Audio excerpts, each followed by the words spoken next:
Welcome back to episode 4 of the Bomberman series. It's been a while, but we're back again to do some refactoring. So last time we left up with animations and so on. We had the map loaded, we had some basic animations, and we loaded a sprite sheet where we got those animations from.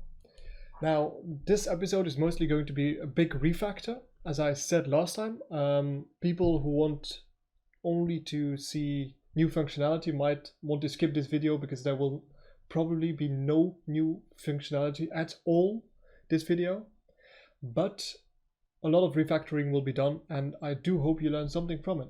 I also bought Sony Vegas, so finally I can do some editing.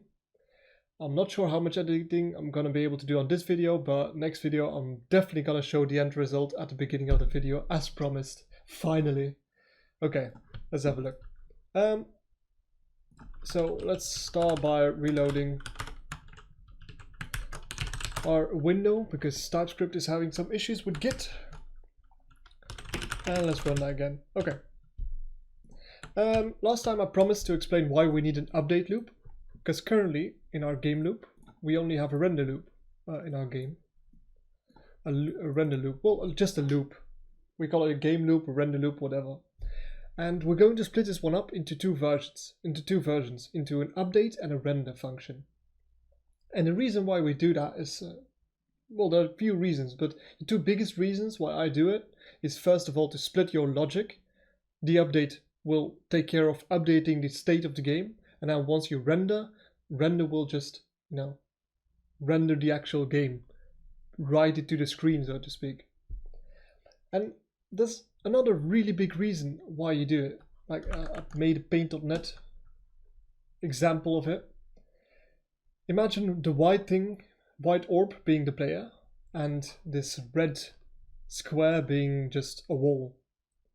Every move, the player will have to move a little bit to the right. And this will be calculated by the delta, right? Because the delta is the time between frames. So we calculate our player speed times the delta to get our actual new position of our player, right?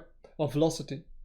The issue is when our delta becomes too big, so when we have a really low frame rate or just lag in our game, then our delta can become really, really, really big, and it could end up that our player ends up at the other side of the wall. And there's no way for us to see this collision, to notice any collision, because the player was here first, and our new position is here, which does not collide with the wall, right? So what we want to do is eventually we want to limit our delta to a certain number, and then if, say, for example, we have a delta of 46, with a nice maximum delta would be just 16 milliseconds, that is. So then we would just run our update loop multiple times to see how far we get, right? So for now we're just going to have a simple one. Yeah, for now we're just going to have a very simple update loop. I'm just going to call update. But first of all, our game loop requires two functions.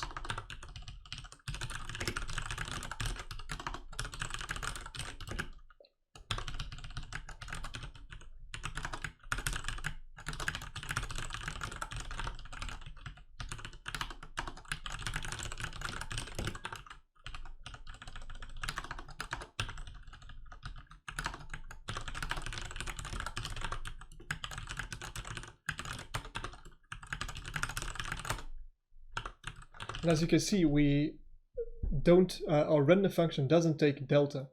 And we do this to further enforce the idea of only rendering in the render loop, because there's no reason you would need delta when you're just drawing to the screen what's already there, right? Okay.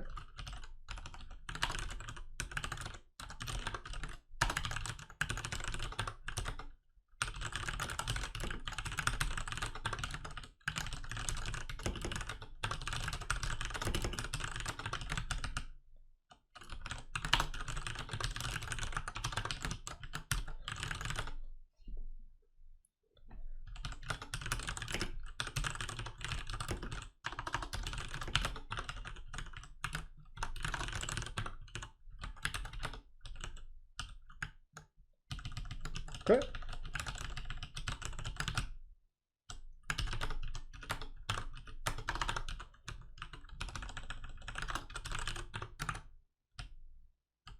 Going to pass in update first. So we generally update first and then we render, obviously. Because if we just render first, then that's not really anything. It doesn't really matter that much, but still. Okay, and now our games should still work fine. As you can see, it still works. Now the issue is, we have everything in our update, which is not right, obviously. But we can throw a map in our render function already, because that doesn't really need anything. The issue is, when we put our render function of our player in our render function, then we don't have a delta. And we can't just give it a delta, because delta isn't allowed in our render function. So we're going to have to make an update function for our player. That's not where I want to be.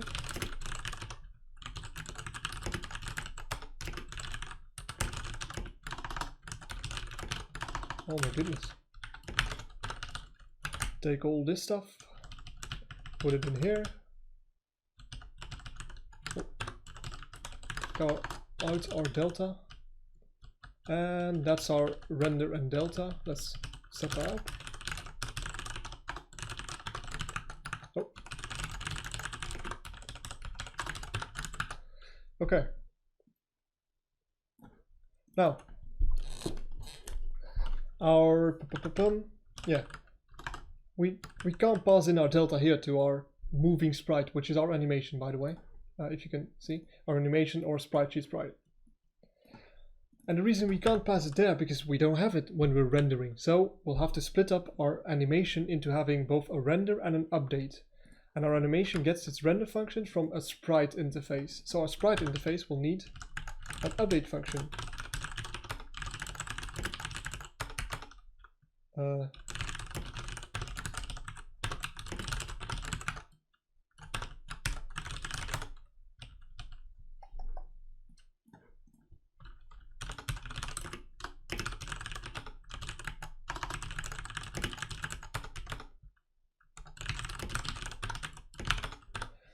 And then, as you can see, we can take this logic and actually split it into two, which is great, because then we don't need to comment, because the method is already enough information. Basically says exactly what the comment said. So we take this one out, put this one here, update. There we go. And now there are obviously more implementations of sprite. For example, not that one. Image sprite, which now throws an error, and sprite sheet sprite, which also throws an error.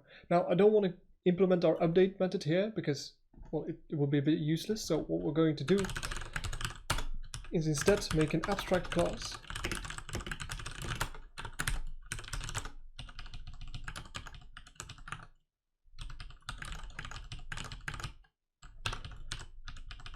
Where update will have a default implementation. Let's put down a single line of just nothing really. Import that, and our render will be public abstract render. For those who don't know, abstract just means that every class which extends sprite will have to implement their own render function. Export our animation will change sprite to come from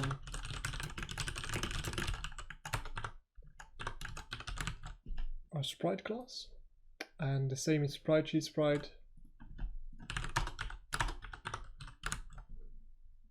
which still has that delta here. Any more errors? Oh, what about that one? We have to call super. Same in our animation, we have to extend sprite and call super. Image sprite, same thing. Take away this one and extends sprite. Oh, and take away a delta. Our player also imports sprite.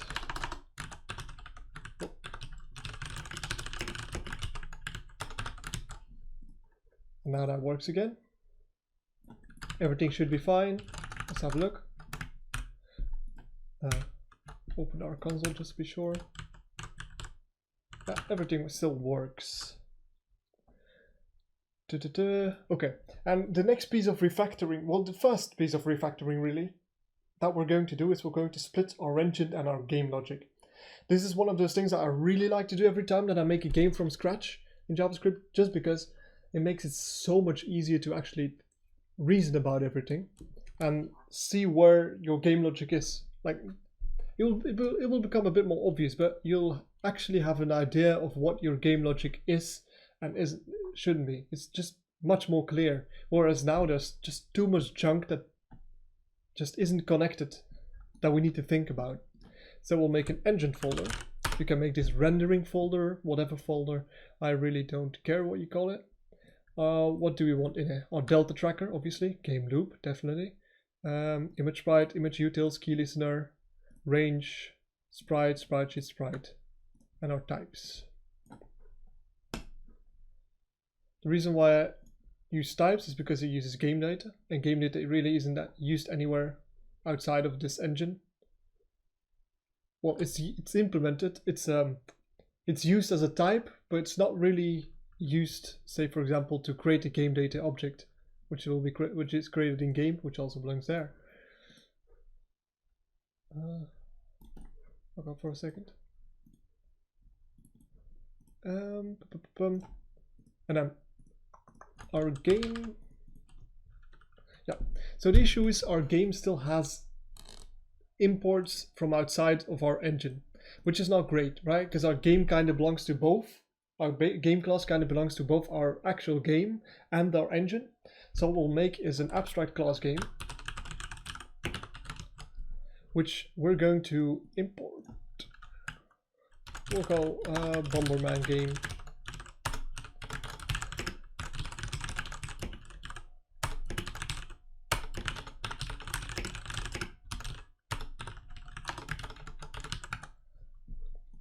Now, in our game, what are the things that actually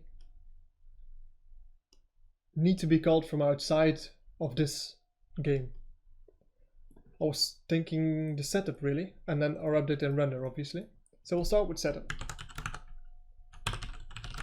And we'll make an abstract function, if I can. Private abstract async, I think it is. No? Oh.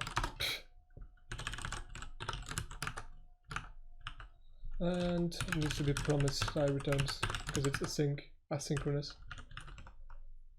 So this one will be protected.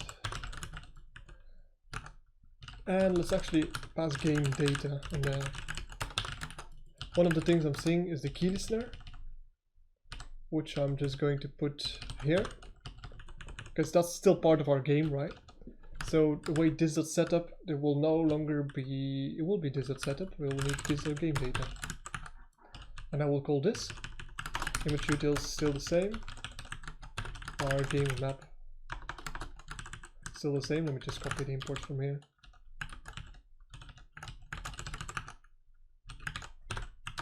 Oh. Okay. And our player is also the same. Now we could just add our player here, like make a private player, just like we have here. But I'm not going to do that. Instead, well, I'm actually going to do that to start off with. Quickly refactor this, and then I'll get to the next point that I kind of want to make. Game data, not this or game data. Oh, it's actually taking it. There we go. And now we would have our update and render function, which would also be abstract, not async, update, delta, nope, not a promise, render, no delta, forgot to pass the type.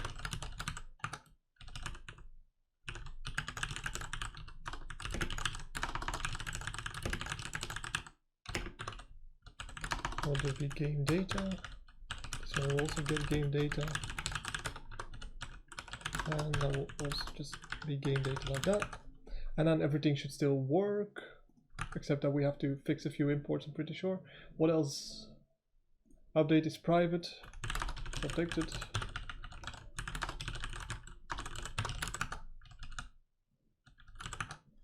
What else? Our player still has a few issues, it seems. Oh yeah, our player is trying to import a lot of things from our engine, which is fine. Sprite is sprite.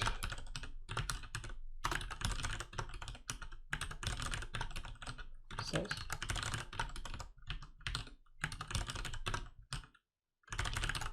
Okay, basically the rule that I always keep in my head, whether on how I structure things in folders, right, is generally, usually, something can, so say for example we have these files, right, Bomberman game bootstrap, and then our engine files which are deeper.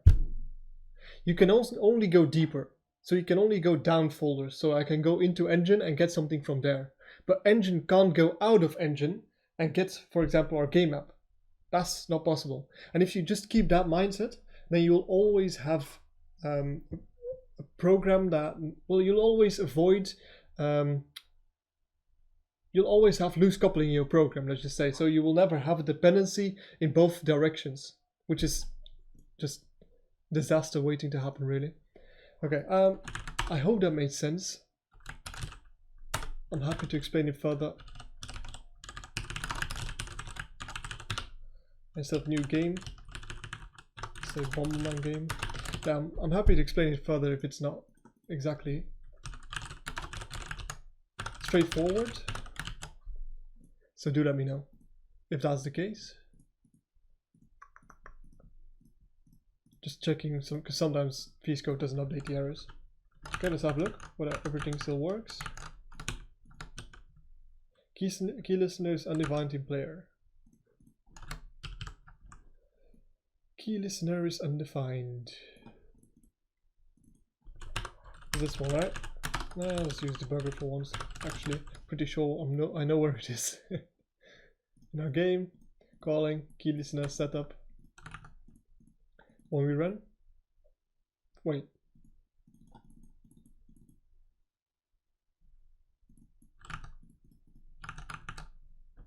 Actually, what?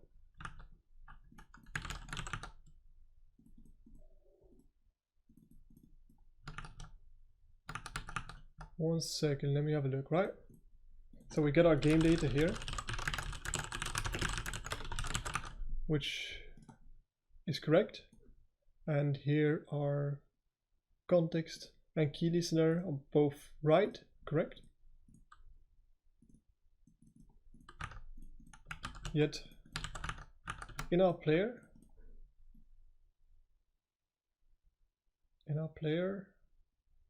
when we update, our game data is incorrect. Yeah. So when we're calling, oh, I know why. Like in our game, we got this update or bind this, but it doesn't add our game data to the call, right?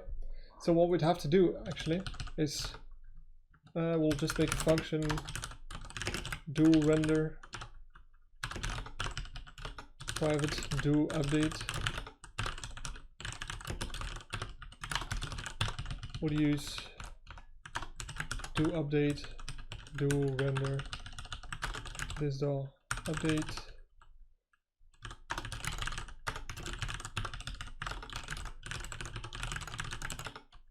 Okay, there we go. And then all of a sudden, in our player, we'll have access to our actual key listener. There we go. Now, one thing that I'm starting to notice is it's quite annoying to, wait, let me have a look. In our Bomberman game, right? We just basically do the same thing every time. We set up, update, and render. So why don't we just make all these things into a single class and make the make our game responsible of calling this setup, the setup, the update, and the render. And we'll do that we'll do exactly that. We'll make an entity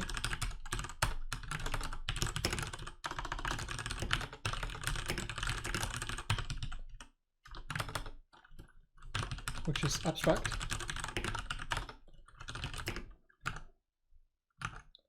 It will have a protected async abstract. Oh my goodness, abstract async setup, which will get game data, promise void.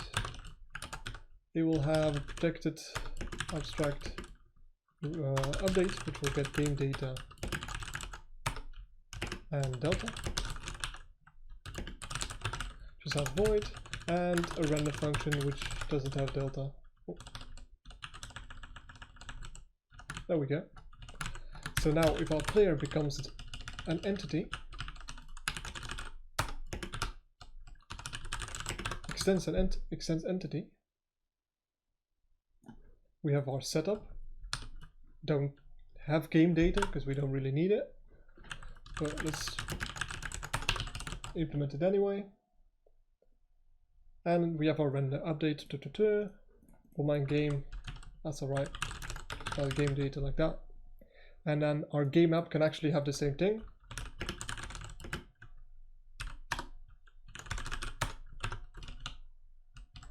Just curious whether I'm going to require any of those. Yeah, let's go to our entity again. And instead of making our update and setup abstract, we'll just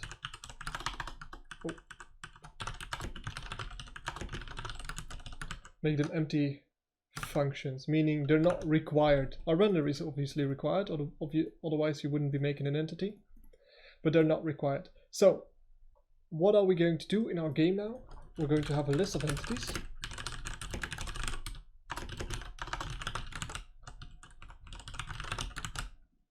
And we're going to have a function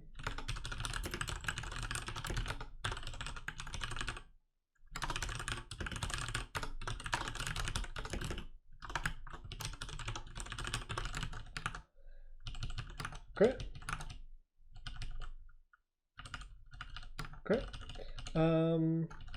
Do render, do update are going to disappear. They're just going to be called render and update, because these are no longer necessary.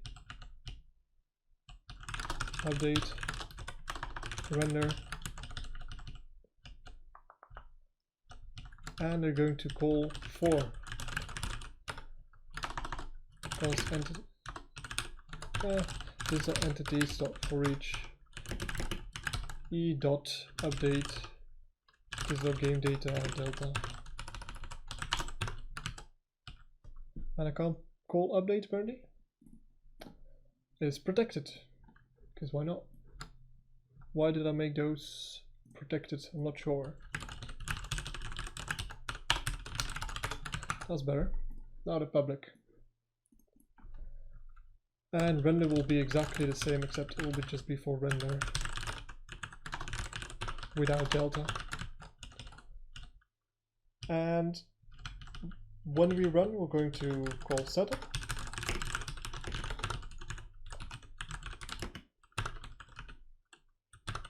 Where we're just going to say these are entities.forEach. Yeah, that will be another thing. Because we have to wait for all these entities, right? So either we put them in an array and just have them run all together, or we'll have them run one by one. We'll just have them run one by one for now. Actually, no, we'll have them run all together for now. Let promises equals digital entities dot map e.setup. These are game data, and then wait promise dot all promises. Or we return it and we await it here. Await this is setup, exactly. And what's wrong with update?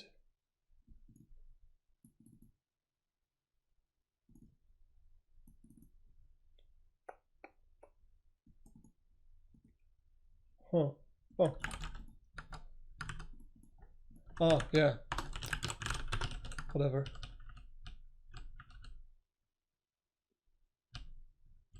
Aha. Setup entities. Which we run after we run this setup. So setup entities. Weighted. We don't need game data. So first we run the setup of Bomberman game, which means this one. We don't need this done anymore, obviously. We run this setup, and then for every entity that gets added, we also run setup for that entity. Right? Which is this. Which we're going to move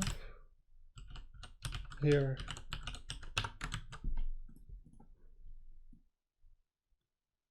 Okay. Seems alright. I should wait for it. I should go. Okay, now let's have our player first. Now we don't need all this anymore. So we'll just go this.addEntity new player. Oh. New player. By the way, we don't need this either.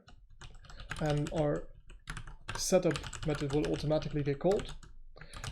And our game map, we're going to change a bit because it doesn't have a setup method, but it kind of needs one. Async setup game data. Our image this.tile image equals weight image utils. It also takes width and height. I mean, does it really need to? Not really, because we can set that here. This.width equals game data.screen width. This.height equals game data.screen height. Okay, so that means we don't need any of these, don't need any of these. And we can say this.addEntity new game map.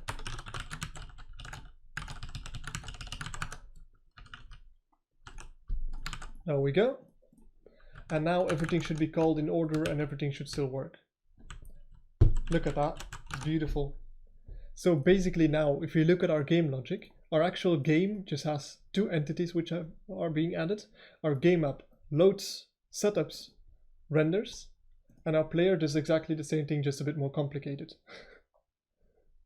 Which is absolutely beautiful. And our engine is just an enclosed single unit that can live by itself. And we don't really need to make massive changes to that anymore, right? If you want to make add a few entities and just render a few things, and we just do that. We don't need some weird ass shit that we're just going to add to our engine. Okay, sorry. Basically, that's where I'm going to stop this video. Next episode, I'm definitely going to release next episode earlier than 2 weeks. So I'm hoping to do it within the next week. And that video, we're going to kind of change how we handle sprite sheets, probably. And perhaps get a first look at collision. Or map drawing, not sure. Because we first need to draw the map before we can actually get collision done. So map drawing will be first. Okay, thanks for watching. I do hope you enjoyed. Let me know if I can do anything better, how I can do that better, and thanks for watching. Have a good day. Bye.